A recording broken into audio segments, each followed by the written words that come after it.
الحمد لله نحمده ونستعينه ونستغفره ونؤمن به ونتوكل عليه ونعوذ بالله من شرور أنفسنا ومن سيئات أعمالنا من يهده الله فلا مضل له ومن يضلله فلا هادي له ونشهد أن لا إله إلا الله وحده لا شريك له ونشهد أن سيدنا ومولانا محمدا عبده ورسوله صلى الله تعالى عليه وعلى آله وأصحابه أجمعين أما بعد فأعوذ بالله من الشيطان الرجيم بسم الله الرحمن الرحيم ما ترى في خلق الرحمن من تفاوت فارجع البصر هل ترى من فطور ثم ارجع البصر كرتين ينقلب إليك البصر خاسئا وهو حسير صدق اللہ العظیم۔ ارشاد باری تعالی ہے ما تری فی خلق الرحمن من تفاوت، تم رب رحمان کی بناوٹ میں، سجاوٹ میں، کاریگری میں کوئی کمی بیشی نہیں پاؤ گے۔ فرجع البصر، اپنی آنکھوں کو لوٹاؤ اور دیکھو هل تری من فطور، کہ اللہ کی تخلیق میں، اللہ کی کاریگری میں تمہیں کوئی دراڑ، کوئی عیب نظر آتا ہے۔ ثم ارجع البصر کرتین، پھر اس کے بعد اپنی آنکھوں کو بار بار لوٹا کر دیکھو، ينقلب إليك البصر خاسئا وهو حسير، تمہاری آنکھیں تھک کر واپس آ جائیں گی اور تمہیں کوئی عیب نظر نہیں آئے گا۔ دنیا میں بڑے سے بڑا ماہر انسان ہو، کاریگر ہو، سائنسداں ہو، مکینک ہو، کسی چیز کا بنانے والا ہو، تو یہ دعویٰ نہیں کر سکتا کہ میں نے جو چیز بنائی ہے پرفیکٹ بنائی ہے، اس میں کوئی عیب نہیں ہے، اس میں کوئی ڈیفیکٹ نہیں ہے، اس میں کوئی کمزوری نہیں ہے، سوائے اللہ تبارک و تعالیٰ کے، کہ اللہ تبارک و تعالیٰ کی ذات بے عیب ذات ہے اور بے حساب قدرتوں، رفعتوں، بلندیوں والی ذات ہے۔ اللہ تعالیٰ جو بھی چیز بناتے ہیں پرفیکٹ بناتے ہیں، اس میں کوئی عیب نہیں، اس میں کوئی کمی کوتاہی نہیں۔ دنیا میں آج بجلی کا نظام ہے، بڑے سے بڑے ملکوں کا بجلی کا نظام دیکھیں تو اس میں ڈیفیکٹ نظر آئیں گے، لیکن اللہ تبارک و تعالی نے جو سورج کا، ستاروں کا، چاند کا نظام بنایا ہے، روشنی کا نظام بنایا ہے، لاکھوں سال بیت گئے اور اس میں ذرہ برابر کوئی منٹوں سیکنڈوں کا فرق بھی نہیں آ رہا۔ جو وقت طلوع ہے، جو وقت غروب ہے، عرصہ دراز سے وہی چل رہا۔ جو چاند کا نظام بنا دیا، ستاروں کا نظام بنا دیا، پرفیکٹ نظام۔ اللہ تبارک و تعالی نے پھلوں کا، سبزیوں کا نظام بنایا ہے، تو جب سے ہم پھل استعمال کر رہے ہیں، پیدا ہونے سے لے کے مرتے دم تک تقریباً وہی لذتیں، وہی غذائیں، وہی چیزیں اللہ رب العزت نے اس میں رکھی، اس میں کوئی کمی بیشی نہیں۔ اللہ تبارک و تعالی نے دودھ کا نظام بنایا ہے، گوشت کا نظام بنایا ہے، تو اس میں بھی اللہ تعالی نے پرفیکٹ نظام بنایا ہے۔ ایسے ہی اللہ تبارک و تعالی نے دنیا کے نظام کو چلانے کے لیے جو نظام بنایا ہے وہ بھی پرفیکٹ ہے، یعنی قرآن و سنت کی روشنی میں تو اللہ تبارک و تعالی نے جو نظام بنایا ہے دنیا کے نظام چلانے کے لیے، قرآن و سنت کا نظام، وہ پرفیکٹ نظام ہے۔ آج پوری دنیا پریشان ہے، مسائل میں الجھ گئی ہے، پریشانیوں میں الجھ گئی ہے اور پریشانیاں بڑھتی چلی جا رہی ہیں۔ جتنا ڈور کو سلجھانے کی کوشش کرتے ہیں اتنا معاملہ بگڑتا چلا جا رہا ہے۔ اب اس کا حل کیا ہے؟ اس کا واحد حل قرآن و سنت کا نفاذ ہے۔ ایک بوڑھے میاں ایک حکیم صاحب کے پاس گئے، کہنے لگے کہ میرا معدہ کمزور ہو گیا ہے۔ تو انہوں نے کہا کہ معدے کی کمزوری کی وجہ بڑھاپا ہے۔ انہوں نے کہا آنکھیں بھی کم دیکھتی ہیں، انہوں نے کہا بڑھاپے کا اثر ہے۔ انہوں نے کہا ہاتھوں میں راشا آ گیا ہے، فرمایا بڑھاپے کا اثر ہے۔ تو جو تکلیف بتائی تو فرمایا کہ بڑھاپے کی وجہ ہے۔ ہمارے پاکستان میں اور پوری دنیا میں مسائل اور مصائب کی بڑی وجہ قرآن و سنت کا نفاذ نہ ہونا ہے، اور فیصلے شخصی فیصلوں پر ہو رہے ہیں۔ جو آتا ہے اچانک فیصلہ کرتا ہے، پکڑو دھکڑو ان کو۔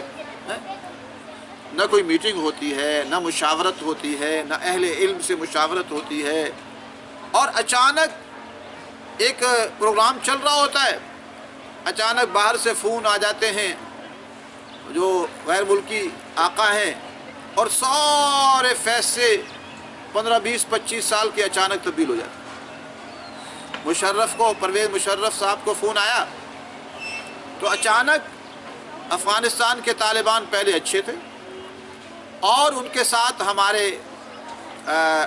یہاں سفارت خانہ کام کر رہا تھا، ان کے وزراء آتے تھے، یہاں سے وزراء جاتے تھے، سارا سسٹم چل رہا تھا، حکومت کا تعاون تھا، ان کی سفارت خانہ قائم تھے۔ سفارت خانہ تو پھر انہی سے قائم کیا جاتا ہے جن کے ساتھ اچھے تعلقات ہو، جن کو اچھا سمجھا جاتا ہے۔ اچانک ایک فون آتا ہے غیر ملکی آقاؤں کا، تو وہ اچانک طالبان ظالمان بن جاتے ہیں، وہ دہشت گرد بن جاتے ہیں، اور پورا میڈیا پوری دنیا کا شروع ہو جاتا ہے کہ دہشت گرد دہشت گرد دہشت گرد، اور یک طرفہ ٹریفک چلتی ہے۔ کوئی انہیں بلاتا نہیں ہے، کوئی میڈیا میں بلاتا نہیں ہے، آج تک بھی نہیں بلایا کہ بھئی آپ دہشت گرد ہیں جنہوں نے پوری دنیا کفر کو شکست دے دی۔ یعنی تاریخ میں جب نام لکھا جائے گا کہ سوویت یونین کو شکست ہوئی اور پوری دنیا کفر کو 48 اتحادی ملکوں کو شکست ہوئی، تو اس میں جن کا نام لکھا جائے گا وہ پاکستانی حکمرانوں کی نظر میں دہشت گرد ہوں، کہ دہشت گردوں نے ان کو شکست دی تھی، ان کی نظر میں وہ مجاہد نہیں تھے، نعوذ باللہ۔ وجہ کیا ہے؟ وجہ یہی ہے کہ اچانک فیصلے ہوتے ہیں۔ دنیا میں طریقہ ہوتا ہے، دنیا میں جو بھی ریاستیں ہوتی ہیں، خصوصاً مسلم ریاستیں، وہ علماء کو بلاتی ہیں، علماء کے ساتھ تفصیلی بحث ہوتی ہے، اور میٹنگیں ہوتی ہیں، ان سے مشاورت ہوتی ہے، مفتیان کرام آتے ہیں، اور پھر اس کے بعد کوئی رائے قائم کی جاتی ہے۔ یہاں رائے علماء کرام کو پوچھا ہی نہیں جاتا، اور تو اور اسمبلی کو بھی نہیں پوچھا جاتا، اچانک ایک فیصلہ ہوتا ہے بالا بالا، اور پتہ لگتا ہے کہ فلاں بھی جو ہے وہ دہشت گرد بن گیا ہے، فلاں بھی دہشت گرد بن گیا۔ اس سے مسائل بگڑتے ہیں۔ قرآن و سنت کی بنیادوں پر جو نظریات قائم ہوتے ہیں وہ تبدیل نہیں ہو پاتے، وہ بڑے مضبوط بنیادیں ہوتی ہیں۔ ہمارے حکمرانوں کو سمجھنا چاہیے کہ وہ اچانک آپ لوگ تو اپنا فیصلہ تبدیل کر لیتے ہو، لیکن جو قرآن و سنت کی روشنی میں نظریات قائم ہوتے ہیں اور عرصہ دراز سے قائم ہوتے ہیں، وہ نظریات تبدیل نہیں ہو سکتے۔ وہ نظریات تو جانے چلی جاتی ہیں، لیکن وہ نظریات ٹھوس ہوتے ہیں، ان کی بنیاد ہوتی ہے، وہ مضبوط بنیادوں پر قائم ہوتے ہیں۔ ابھی مولانا مسعود اظہر صاحب جو بہرحال ایک عظیم انسان ہیں اور بڑی قربانیاں رکھتے ہیں، ان کو اچانک گرفتار کر دیا گیا، اور ان کے ساتھیوں کو، ان کے مدارس کو بند کرنا شروع کر دیا گیا۔ ہم سمجھتے ہیں کہ یہ افسوسناک طریقہ ہے، اس سے مسائل بہتری کی طرف نہیں جائیں گے، بلکہ مسائل بگاڑ کی طرف جائیں گے۔ مولانا مسعود اظہر صاحب یا ان کی کسی شخص سے کوئی معاملہ ہے تو اس کی پہلے تحقیق ہونی چاہیے۔ غیر مسلموں کو دیکھیے کہ وہ الطاف حسین سے کسی کو اختلاف ہے یا اتفاق ہے، لیکن بہرحال جو ان کے باہر کے ملکوں میں جو ان کی تحقیقات ہیں وہ ایک عرصے سے تحقیقات چل رہی ہیں۔ باہر کے ملک تحقیقات پہلے کرتے ہیں اور اس کے بعد جا کے کوئی فیصلہ کرتے ہیں۔ ہم فیصلہ پہلے کر لیتے اور تحقیقات بعد میں کرتے، اور پھر کہتے ہیں ہم سے غلطی ہوئی، ہم سے غلطی ہوئی۔ تو چاہیے، یہ اسلام بھی یہ کہتا ہے بھئی کسی کو آپ مجرم قرار دینے سے پہلے اس کی تحقیقات ہونی چاہیے، اور تحقیقات کے بعد فیصلہ ہوتا ہے۔ یہاں کیا ہے؟ یہاں تو اچانک جو ہے وہ نظریہ اچانک تبدیل ہو جاتا ہے، ایک عرصہ دراز کے نظریات ہیں اور وہ تبدیل ہو جاتے ہیں۔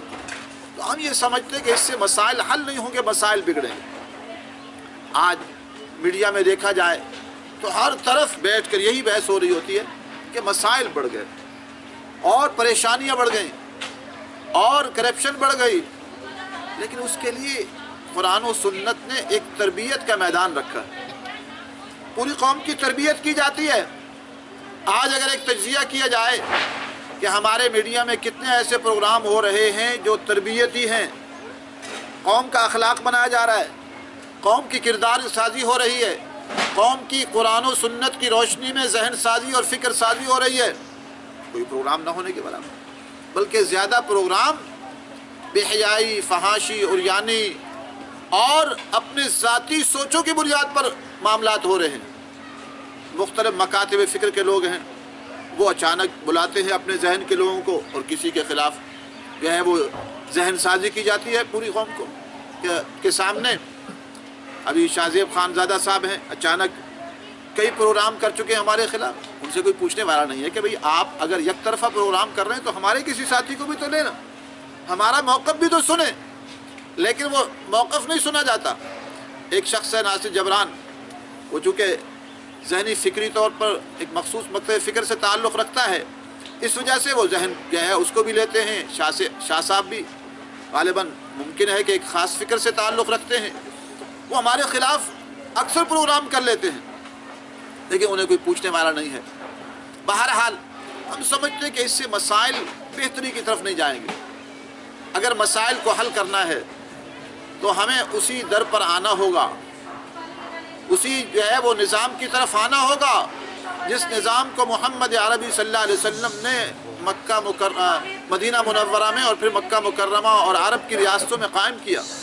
اور پھر ایسا وقت آیا کہ ایک عورت بھی تنہا چلتی تھی، لمبا سفر کر جاتی تھی، اسے کوئی دیکھنے والا کوئی نہیں ہوتا تھا۔ آج تو یہاں جرائم کو دیکھا جائے کہ جرائم انتہا کو پہنچ گئے، ہر شہر میں جرائم کی انتہا ہو رہی ہے۔ وجہ کیا ہے؟ وجہ یہی ہے کہ قرآن و سنت کا نفاذ نہیں ہے۔ جیسے میں نے وہ مثال پیش کی کہ ایک آدمی گیا تو حکیم صاحب سے اس نے کہا کہ میں یہ مرض ہے، یہ مرض ہے، یہ مرض ہے، تو انہوں نے ہر ایک کی وجہ یہی بتائی کہ آپ بوڑھے ہو چکے ہیں۔ تو آج سارے امراض کی بڑی وجہ کیا ہے؟ مصائب اور مسائل اور کرپشن اور چوری ڈکیتی اور مصائب کی بڑی وجہ کیا ہے؟ انگریز کا نظام ہے کہ انگریز خود تو چلا گیا لیکن ہمیں ایک ظالمانہ نظام دے کے چلا گیا، اور اسی کی وجہ سے آج ہم مصائب اور مسائل کے شکار ہو گئے۔ آج بھی اگر چاہتے ہیں کہ بہتری آئے، آج بھی اگر ہم چاہتے ہیں کہ کرپشن کا خاتمہ ہو، چوری کا خاتمہ ہو، ڈکیتی کا خاتمہ ہو، ظلم و ستم کا خاتمہ ہو اور آپس کے اختلافات کا خاتمہ ہو، تو قرآن و سنت کو نافذ کرنا ہوگا۔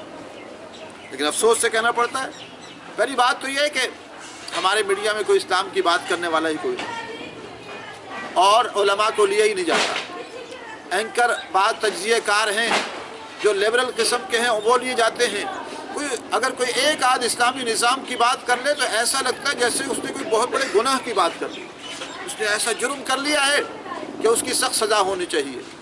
تو ہم سمجھتے ہیں کہ مسائل کا حل قرآن و سنت کا نفاذ ہے، اور ہمارے تمام مسائل اور تمام پریشانیاں اور تمام جھگڑے یہ سارے کے سارے قرآن و سنت کے نفاذ کے ذریعے سے حل ہوں گے۔ اس کے ساتھ گزارش یہ ہے کہ الحمدللہ مسجد پہلے ہماری چھوٹی تھی اور پھر ارادہ کیا گیا کہ توکل اللہ، اس کی تھوڑی سی جو حسب توفیق ممکن ہے توسیع کی جائے، کیونکہ یہاں جگہ تو تھوڑی ہے، ہمارے پاس زیادہ جگہ نہیں تھی، جتنی گنجائش تھی اس کے مطابق اس کام کو الحمدللہ شروع کیا گیا۔ اللہ رب العزت نے فضل فرمایا کہ ہماری پہلی چھت پڑ گئی۔ دعا بھی کریں کہ اللہ رب العزت اس کے بعد اس کی دوسری چھت کا بھی ارادہ ہے کہ اللہ اس کی بھی صورت مقدر کر دے، اور جمعے کے دن ساتھی تھوڑا سا اہتمام کر کے کچھ ساتھی پہلے آ جایا کریں، کیونکہ ابھی ہم کچھ وقت تک کام بھی چلے گا، اور پھر جمعے کے دن تھوڑی سی صفائی کر کے جمعہ بھی پڑھنے کی ہم کوشش کریں گے، چونکہ ابھی حالات تھوڑے ایمرجنسی کے ہیں کہ کام ہمارا چل رہا ہے تو اس میں تھوڑی مشکل پیش آتی ہے، تو سب ساتھی تعاون بھی کریں۔ انشاءاللہ کوشش کریں گے کہ صفحے بھی آ جائیں، صفحے کچھ کم ہیں تاکہ کچھ نیچے اور کچھ اوپر اگر دونوں جگہ جمعے کی ترتیب بن جائے تو انشاءاللہ امید ہے کہ بہتری آئے گی۔ 2-3 جمعوں کے اندر تو اللہ تبارک و تعالیٰ نے چاہا تو اور بہتری آ جائے گی، لیکن سارے ساتھی فکر مند ہوں جمعے کے دن، ہر ساتھی یہ فکر کرے کہ میں نے جانا ہے، 10-15-20 منٹ سارے دے دیں، تو چھوٹے چھوٹے کام ہوتے ہیں صفائی کرنے کے بعد، تو جو ہے وہ سارے کے سارے اس خدمت میں حصہ دار بنیں۔ اللہ تعالیٰ ہم سب کو اس کی توفیق نصیب فرمائے۔ وآخر دعوانا الحمدللہ۔